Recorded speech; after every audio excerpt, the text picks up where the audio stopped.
आज एक बहुत चुभने वाला सवाल उठाते हैं। क्या हमारी कविता, हमारी महान काव्य परंपरा वाकई खत्म हो रही है?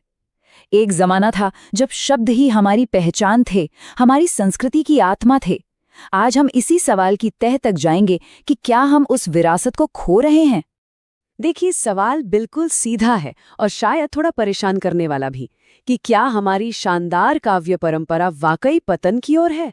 अच्छा, इस सवाल का जवाब ढूंढने के लिए ना हमें पहले उस सुनहरे दौर में वापस जाना होगा जब कविता अपने शिखर पर थी।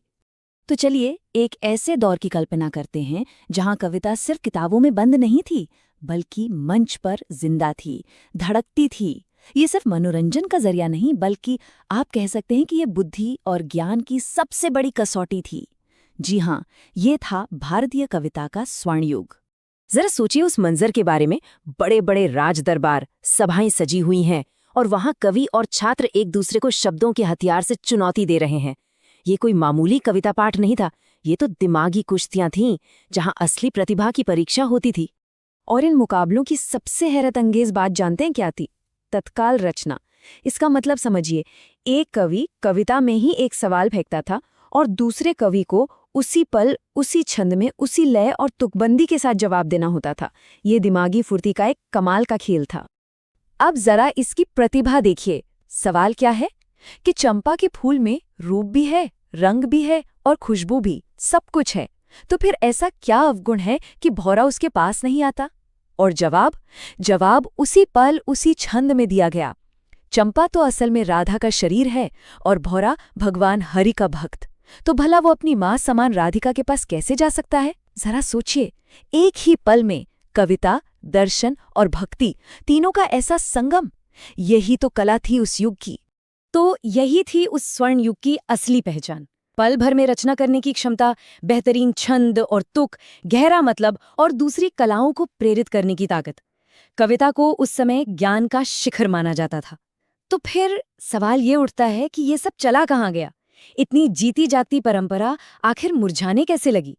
तो आखिर इतनी समृद्ध परंपरा के पतन की वजह क्या बनी? हमारा स्रोत किसी बाहरी आक्रमण या किसी सामाजिक बदलाव की तरफ इशारा नहीं करता, बल्कि एक ऐसी जगह उंगली रखता है जिसके बारे में हम शायद सोच भी ना पाएं, हमारी अपनी शिक्षा नीतियां। ये स्लाइड मध्य प्रदेश का उदाहरण लेकर समझाती है कि कैसे धीरे धीरे, बिल्कुल योजनाबद्ध तरीके से हमारी भाषाओं की जड़ों को कमजोर किया गया।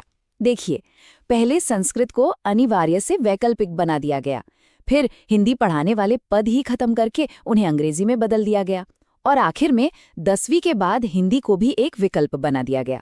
ये एक सिलसिलेवार पतन की पूरी कहानी है। और इसका नतीजा बिल्कुल साफ है। हिंदी और संस्कृत दोनों ही भाषाओं में एक साहित्यिक पतन। और स्रोत हमें ये चेतावनी भी देता है कि ये कहानी सिर्फ एक राज्य की नहीं है, बल्कि एक ऐसी आग है जो धीरे धीरे लगभग पूरे देश में फैल चुकी है। लेकिन रुकिए, इस कहानी में एक और तीखा मोड़ भी है। यहाँ सवाल सिर्फ नीति का नहीं रह जाता, बल्कि राजनीति का भी बन जाता है। क्या जो वादे किए गए और जो असल में हुआ, उनमें कोई मेल था? स्रोत की ये एक लाइन सब कुछ कह देती है।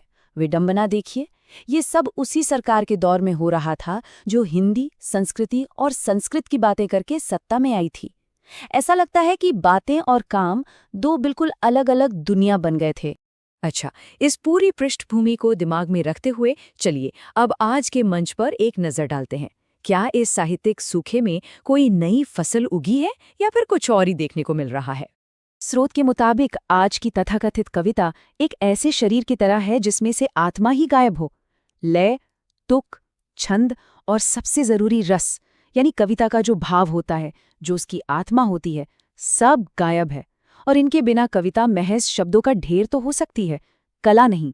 इस पर स्रोत एक बहुत तीखी टिप्पणी करता है।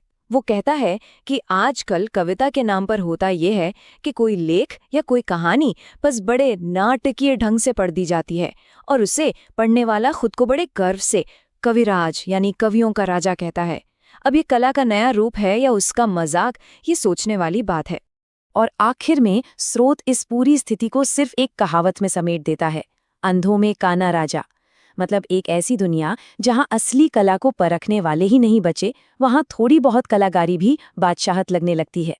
तो ये पूरा विश्लेषण हमें एक बहुत ही बुनियादी सवाल पर लाकर खड़ा करता है। संस्कृति और शिक्षा, क्या ये दो अलग-अलग चीजें हैं या फिर एक ही सिक्के के दो पहलू हैं? क्या हम शिक्षा को खोकर अपनी संस्कृति को बचा सकते हैं? ये सवाल सिर्फ कवियों के लिए नहीं है,